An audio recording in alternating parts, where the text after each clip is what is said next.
So there's Uncle Fester minding his own business, sitting outside.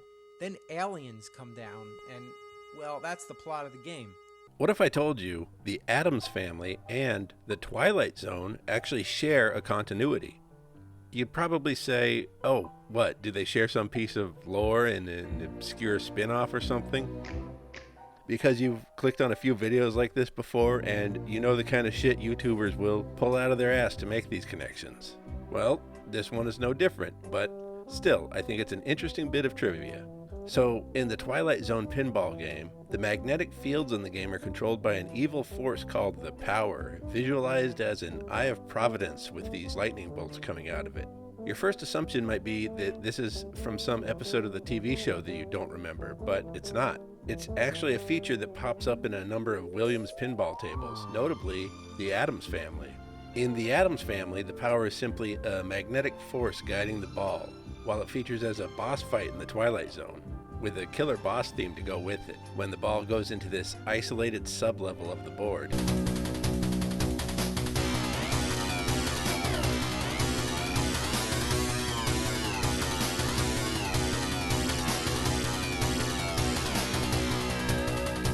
Here, the flippers function to reverse the polarity of the magnetic field as you try to guide the ball into the goal. The Power was first drawn by pinball artist John Youssi for a board designed by Lawlor. And wherever these two collaborated, you'll usually find a reference to the Power. In some instances, it's kind of loose, like Whirlwind with a flyer slogan reading, "Feel the power of the wind." In others, it's pretty clear, like in Black Knight 2000, where the Power is seen being wielded by the titular Black Knight, and as a key motif throughout the board. The Power is most prominently featured in one of the newer tables, Dialed In, from 2017. This table was actually created under the Jersey Jack brand, not Williams. As far as I can tell, Jersey Jack is aimed at more of a collector's market now that pinball tables aren't really the earners they used to be for bar and arcade owners. Anyway, Dialed In takes place in high-tech metropolis Quantum City. The story sees the player picking up this smartphone that can be used to control one of 11 disasters to befall the city. The double lightning bolts appear in-game in the hands of this little electrical worker dude who charges your phone for you.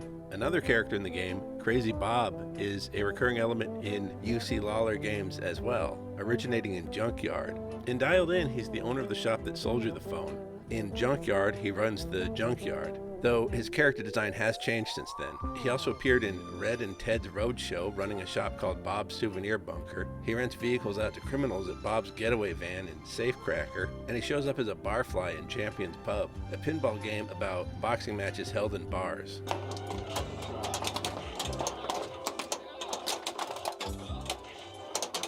If you want to expand this shared canon to include another movie, Bob shows up in the Johnny Mnemonic pinball game too, appearing again as a shop owner.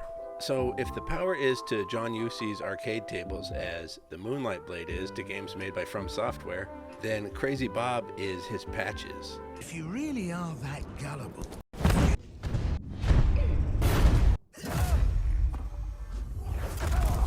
Now, I know what you're going to ask next. Since when did pinball have such deep lore? Well, always, I guess. We just didn't know because pinball is really hard and the rules are confusing. It's expensive too. These things cost as much as a used car and they're just as hard to keep in good condition. If you liked this video, don't forget to like and subscribe.